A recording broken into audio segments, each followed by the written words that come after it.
clemency on behalf of Brendan Dassey. This petition asks Wisconsin Governor Tony Evers and his Pardons Advisory Board to grant Brendan either a pardon or a commutation based on Brendan's actual innocence, as well as the extreme length of his sentence. As I stand before you today, Brendan's situation is as follows. In 2006, when Brendan was a 16-year-old special education student, he gave a confession that has become nearly universally regarded as false. Based on that confession, he was sentenced to life in prison. Brendan is 29 years old now. He will turn 30 on October 19th of this year. In 2016, he came within hours of release when a federal judge in Milwaukee found significant doubts as to the reliability of Brendan's confession and overturned his conviction. But his release was blocked by a single vote in the Federal Court of Appeals, which took the view that a confession's unreliability does not require that a conviction be overturned. In her dissent, Chief Judge Diane Wood called this ruling, and I quote, "a profound miscarriage of justice." It doesn't take a lawyer to see that Chief Judge Wood is right. It takes a counselor, a nurse, a mom or a dad, a teacher. It takes a person who has known someone like Brendan, someone who is all too easily coached into saying whatever he thinks his interrogators want to hear, just so he can go back to school. In his quiet, peaceful, hopeful way, Brendan has now served more than 13 years behind bars, with no chance of parole until 2048. The courts have been unable to deliver justice for him. We now ask Governor Evers to deliver that justice and bring Brendan home. We're joined today by a coalition of guests and experts, both national and local, who are here to support clemency for Brendan. You're going to hear from a number of those individuals momentarily, but I'd like to also start by acknowledging some who are here today but who won't be able to speak, including Brendan's mother, Barb, and his cousin, Carla. I'd also like to specifically acknowledge the Milwaukee Teachers Education Association, whose executive director, Ben Ward, will also not be able to speak today but is here with us in support. And now I'd like to introduce my co-counsel and colleague, Steve Drizzen, who co-directs the Center on Wrongful Convictions at Northwestern University School of Law, where he's a nationally renowned expert on police interrogations and false confessions. Steve.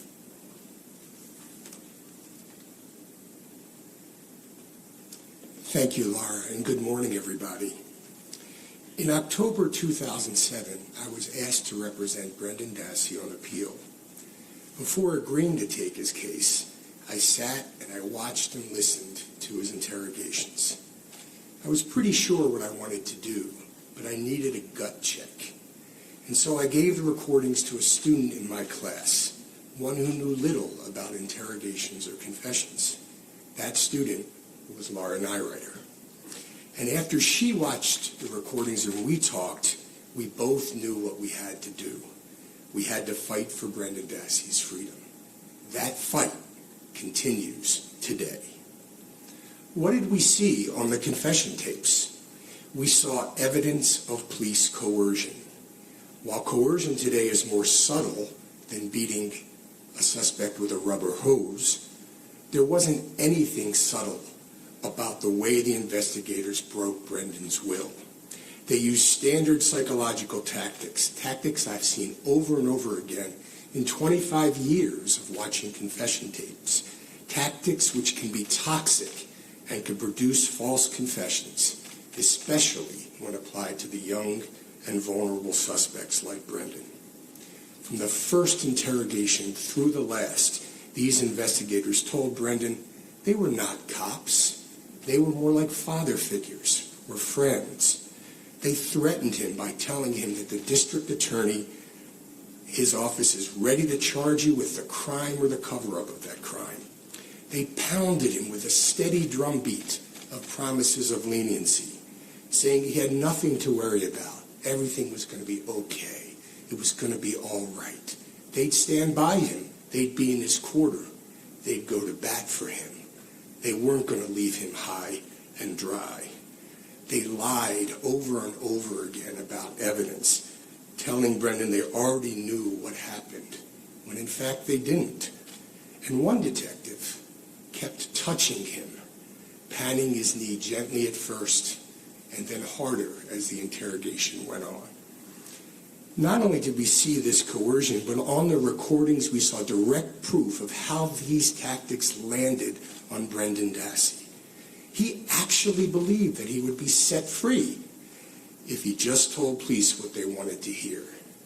Who could forget that after confessing to murder, Brendan asked, "Can I go back to school to finish a project that's due in the 6th hour?" As Laura and I dug into the record, we also came to believe that this was a false confession.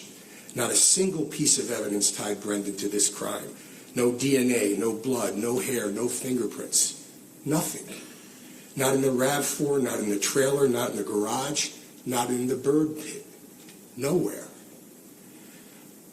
True confessors don't need help with their narratives. The Chief Judge of the 7th Circuit of the United States Court of Appeals described this interrogation as a ghoulish game of 20 questions in which Brendan guessed over and over again until he landed on the answer the police wanted him to hear. And when he couldn't guess correctly, they led him to the answer they wanted. Who could forget how they directed him to reveal something to her head, Brendan, or who shot her in the head? This was not a contest that ended with a single knockout blow, but rather an unfair fight that led one federal judge to describe it as death by 1,000 cuts. The cuts led Brendan to confess to a crime he didn't really commit, because as he told his mother in the most simplest and basic terms, they got to my head. We made these arguments in court, and the courts rejected them. The courts don't always get it right, and federal courts are limited in their ability to correct even obvious injustices. Where courts fail to correct injustices, or even worse, contribute to them, governors can use their clemency powers to right these wrongs. And today, we urge Governor Evers to rectify a profound miscarriage of justice and pardon or commute Brendan's sentence. Thanks, Steve. It's now my honor to introduce Seth Waxman, former Solicitor General of the United States of America, now head of the appellate practice at WilmerHale and our co-counsel on behalf of Brendan Dassey. Over decades of experience at the state and federal level, Mr. Waxman has helped shape some of the nation's most important laws regarding juvenile sentencing, interrogation, and appellate practice. Seth. Thank you, and good morning, everyone. It was now a few years ago that I was sitting in my office, I believe on a Sunday afternoon, getting ready for an oral argument in the Supreme Court in the coming days. And I got a telephone call from a friend of mine who was a law professor at Cornell asking whether I would have time and would be interested to assist Brendan Dassey in seeking Supreme Court review of his case. And I said, who is Brendan Dassey? And he said, Brendan Dassey, where have you been? Brendan Dassey is the juvenile in Making a Murderer. Now, people who know me know that I have not yet quite caught up with the 1990s, much less the 2010s. And so I said, like, what is making a murderer? And my friend explained to me that there was a show that documented this alleged crime. And I said, look, just if you can shoot me relevant materials, I will take a look and let you know. And I then spent 3 hours of otherwise very precious preparation time reviewing the opinions in this case and the transcript of the so-called confession, the interrogation session, the last one that occurred in this case. And my blood ran cold. And I called up my friend and said, I will do anything I can to help this boy. I've been a practicing lawyer since 1977. As part of my pro bono practice, in addition to representing juveniles in criminal justice proceedings, I represent death row inmates. Other than the almost 7 years that I was in the Justice Department, I've always had at least one client facing execution for a capital crime. I have never had a case that has troubled me more than this case, that has kept me awake at night, that makes me anxious and sad. And that's because I know that Brendan Dassey is innocent. And I know that no judge, not the state trial judge, not the state court of appeals judges, not the federal district judge, not any of the judges on the Seventh Circuit, including the 4 judges sitting on banc who denied his petition, and not a single justice on the Supreme Court of the United States thinks otherwise. No judge has ever written that they thought that Brendan Dassey was not innocent. That isn't the question that they presented, but it is the question that we are presenting to the governor and the board in this case. And we asked for very belated but so desperately needed justice for this man. Thank you. We'll now turn to Marc Osler, a former federal prosecutor and now a professor at the University of St. Thomas School of Law. Marc is a national expert on clemency and can provide some context around the clemency process, both in Wisconsin and nationwide. Marc. Thank you, Laura. I'd like to speak briefly about the nature of clemency and why this case is properly considered for clemency. Clemency is an ancient thing. It comes to us from the earliest laws, and it's necessary to balance out what Alexander Hamilton called the tendency for criminal law to become too sanguinary and cruel. And certainly we see that in this particular case. The framers recognized that no criminal case can be perfect, and very rarely are the imperfections in a criminal case as clear as they are in this one. And clemency has been historically for the unusual cases, for the ones that don't fit, for the ones that the legal system doesn't address effectively to fix. You can go all the way back to George Washington using it for the first time to pardon the leaders of the Whiskey Rebellion. Abraham Lincoln in the White House meeting with the families of people who were about to be executed for war crimes and granting clemency out of that good heart. Harry Truman granting clemency to an assassin who tried to kill him. And even closer to our own time, we see President Obama freeing over 1,700 people who were doing unfair narcotics time. And it's not a red-blue distinction either. This is a set of values that are embodied in clemency that are embraced across the political spectrum. Values of justice, mercy, and humility. And I include humility because it requires the humility to acknowledge the imperfections in our system, which are so clear in this case. Republican leaders, Haley Barbour and Mike Huckabee, when they were governors, granted many clemencies and were well known for that. Cyntoia Brown recently had her sentence commuted by the governor of Tennessee. So we don't see this as a conservative or a progressive thing. It's something that it embodies principles that go on both sides. The Pardon Advisory Board has criteria, and the governor is called upon in this case to look beyond those criteria. And in doing so, it connects to those deepest values of Americans of acknowledging imperfection, of knowing that there is a deep good in the balance that comes from not only seeking justice in the sense of punishment, but also allowing for the humility that allows mercy later in the process. Thank you. Thank you, Mark. Now we'll turn to David Thompson, the Vice President of Operations and a certified forensic interview instructor at one of the nation's leading police interrogation training firms, Wicklander Zulawski. David and his colleagues use the videotapes of Brendan Dassey's interrogation to train police in all 50 states how not to interrogate. He's here to explain the do's and don'ts of interrogation. Good morning. Thank you, Laura.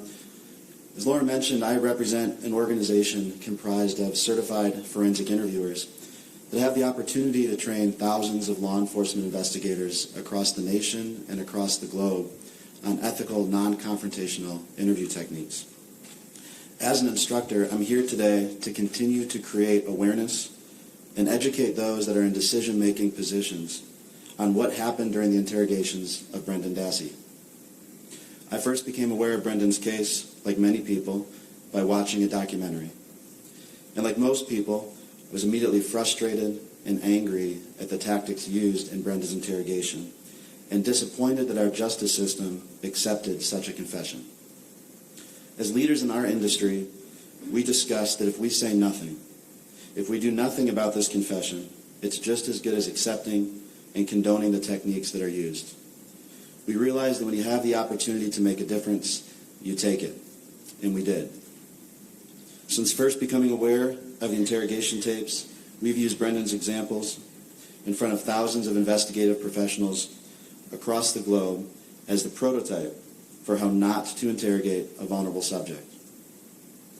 Every time we show the video, I'm met with overwhelming support for Brendan and distaste for the tactics that were used by the practitioners in the room. These tactics include explicit threats of punishment, as Steve referenced earlier, promises of leniency, including statements such as, "Honesty will set you free," or "I think you're going to be okay here," removing any perception of consequences by Brendan.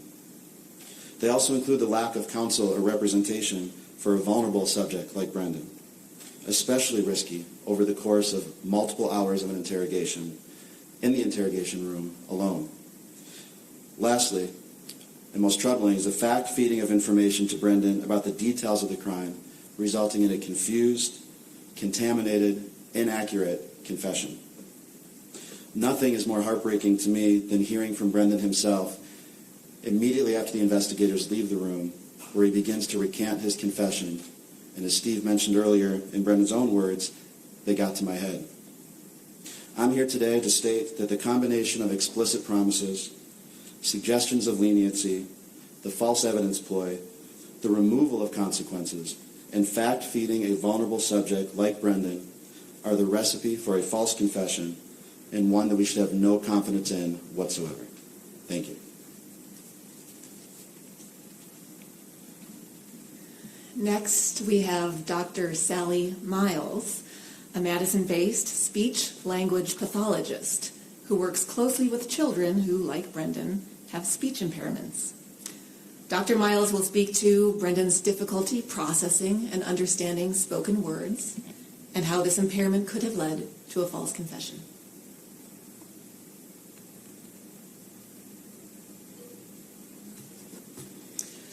Right, my profession is speech-language pathology, and that's quite a mouthful.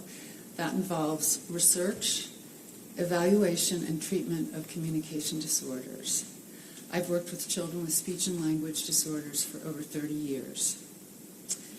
I had heard of Making a Murderer, but had no intention of watching it until Professor Michelle Levine of the UW Law School asked me to watch the episode featuring Brendan Dassey's interrogation. She wanted to know what I thought of it as a speech-language pathologist. I was shocked. What I saw was a vulnerable 16-year-old high school student.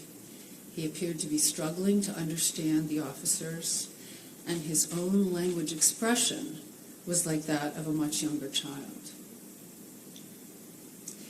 Later, I found in his school records that he had been diagnosed with a severe communication disability, and yet he was alone in a room with officers, and they were barraging him with language. The episode showed an interview that broke every professional rule for interviewing a child, and especially a child like Brendan. Professor Levine and I believed that the nature and severity of Brendan's disability had been overlooked, and that a linguistic analysis of Brendan's interrogation was needed. We analyzed the interrogations as well as Brendan's educational records. Here are some of the highlights of the study. Brendan's ability to process and use spoken language was in the bottom percentile. At 16, he still struggled to comprehend spoken sentences that were only 10 to 12 words long. Over the course of 2 interviews, the officers asked Brendan more than 1,500 questions, and that is 1,500 questions. That number averaged out to 6 to 7 questions per minute for more than 3 hours. Throughout the interviews, the officers spoke in a rambling, incoherent, disorganized way that confused even our professional transcriber. She had difficulty telling where one sentence ended and another began.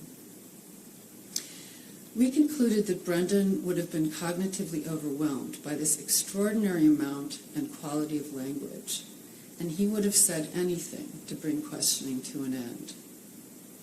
As can be seen in the videos, Brendan was extremely compliant.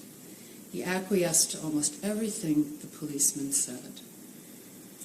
The final confession was directed by the officers, their questions and their comments.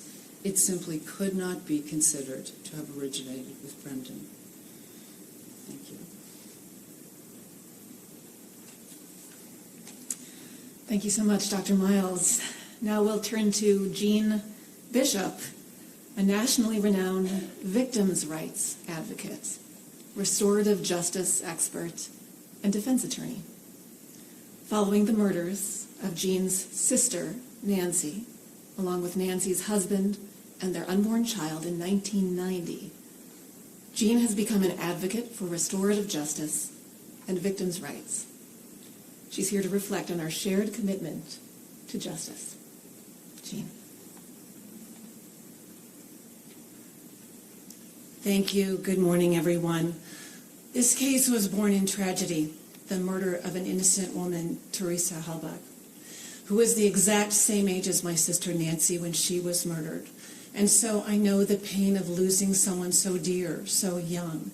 I can't know the particular pain of the Halbach family and everyone who loved Teresa, but I do know these truths from the work I've done over the years, both as an advocate for the rights of victims in the criminal justice system and as a criminal defense lawyer. And first is that victims have no interest whatsoever in convicting an innocent person for the crime that took the life of their loved ones. That is not justice for the victim, and it creates an additional victim by convicting an innocent person for a crime that they didn't commit. The second thing is that we hope for some redemption of the tragedy, for some good to come out of the evil that had taken their lives, and for the stories of their lives not to be overshadowed by any cloud of doubt surrounding the criminal case. And the third thing that victims hope for is finality.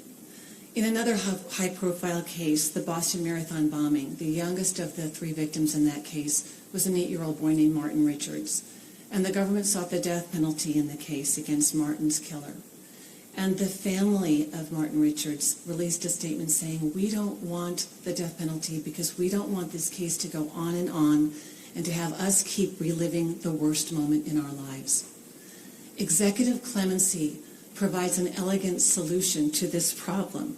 It promises both justice and finality, and I urge Governor Evers to consider it.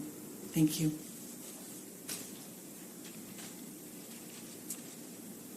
Thank you, Jean. Now we'll turn to Lisa Pugh, the State Director of the ARC Wisconsin. The ARC is an organization dedicated to championing the rights of those with disabilities. Lisa has worked for many years on behalf of the disability community and has served on the President's Committee for People with Intellectual Disabilities. She'll speak to the risk of getting a false confession when interrogating someone with disabilities who hasn't been given appropriate accommodations. Lisa.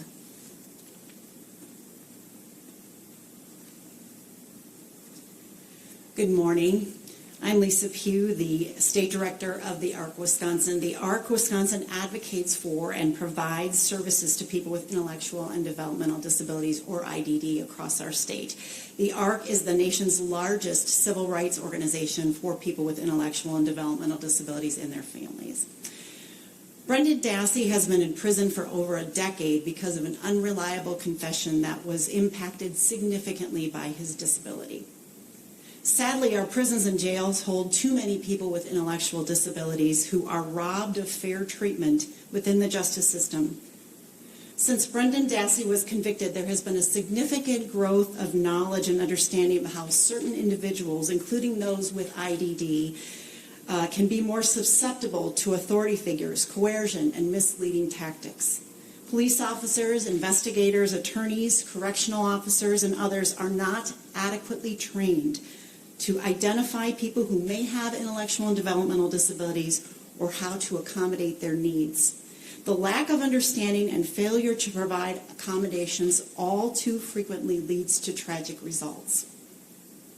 People with IDD make up 4 to 10% of the prison population, but just 1.5% of the general population.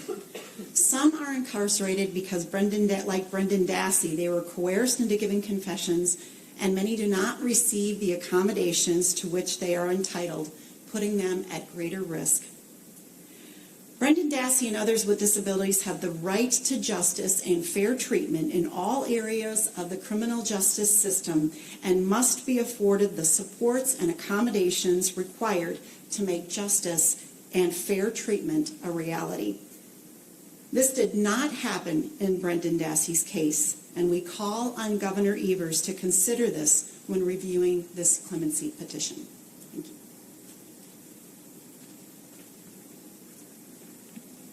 And finally, today we've heard from legal experts, law enforcement authorities, disability advocates.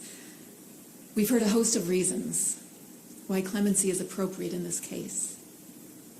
But I'd like to take a few moments to acknowledge that we're not here today to just talk about a legal process. This is about a person, Brendan Dassey, and his future. I'd like to introduce Kasia Madrchek.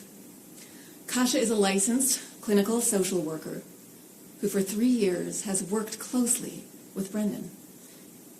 She's here to tell us about the person she's gotten to know in Brendan Dassey. Kasia.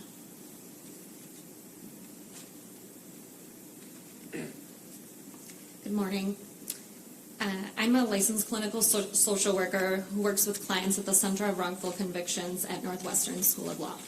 In my professional capacity, I have been building a supportive and therapeutic relationship with Brendan by speaking to him at length at least once a week for the last 3 years. Brendan has been incarcerated since he was 16 years old. Today, he is 29 and will be turning 30 on October 19th.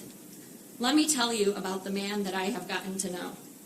Despite all the setbacks that Brendan has endured, he has grown up into an admirable person. He has taken advantage of all the educational opportunities offered to him and earned his high school equivalency diploma. He has become a valued inmate worker with the Wisconsin Department of Corrections, where he's been a janitor, a cell cleaner, and a laundry aide. Earlier this year, Brendan even earned a transfer to a medium security facility from a maximum security prison due to his extraordinary citizenship behind bars. But even while he has grown up behind bars, Brendan still remains a simple, even childlike person. At age 29, he regularly asks me to send him pictures of angels to color. A few weeks later, Brendan sends them back, beautifully colored, and we hang them in our offices. On every phone call, we talk about his love of Pokemon and the newest characters that have come out. In fact, I'm always researching the latest Pokemon characters so I can describe them to him over the phone so he knows how to color them. And we talk about the simplest universal joys in life, such as the food he most likes to eat at the prison. Brendan is a kind and caring person. Without being asked, he regularly takes on the job of pushing the wheelchairs of geriatric inmates who need help getting around. He donates money when he can to victim awareness fundraisers that are held behind bars. He is always thinking of his family. This year for Father's Day, Brendan asked me to send him coloring pages of birds so that he could surprise his dad with them. But what's most striking to me and to our whole team is that Brendan is a deeply positive person. In 2017, when the courts denied him release, even though he had gotten so close to freedom, Brendan was the one who lifted our spirits. Even though he wasn't getting out of prison after all, Brendan tried to cheer us up by reminding us that at least he wasn't going to miss hamburger night. In honor of Brendan, we all had hamburgers that night. This gentle human being is Brendan Dassey. He does not have a violent bone in his body. As a clinical social worker, I do not have any concerns about Brendan being released into the community. I will personally guarantee that he will have the appropriate supports in place to ensure his success. I look forward to helping Governor Evers understand that now is the time to bring Brendan home.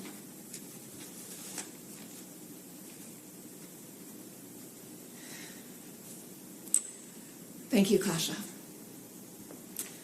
Now that Kasia has reminded us all of the person who's at the center of our shared efforts today, I invite you all to get to know Brendan a little bit more. For the first time, Brendan has told his own story in his own voice, with his own words, in an interview with the podcast Wrongful Conviction with Jason Flom. We encourage everyone to visit bringbrendanhome.org, where you can listen to Brendan at age 29, reflect on his past, and talk about his hopes for the future. And then at the same website, you can make your own voice heard by signing a petition to Governor Evers, urging him to grant Brendan clemency. That's www.bringbrendanhome.org. You know, Governor Evers has said that freeing people who don't need incarceration is a moral issue. Brendan Dassey is the living embodiment of that moral issue. We look forward to working with the governor and the Pardons Advisory Board in a spirit of collaboration to support and facilitate their examination of Brendan's case. We are confident, Governor Evers, that when you look at this case, when you look at the man that Brendan Dassey has become, you will see the time is right to bring Brendan home. Thank you all for watching and listening today. We won't be taking questions from the podium, but there will be opportunities for one-on-one interviews. Thank you.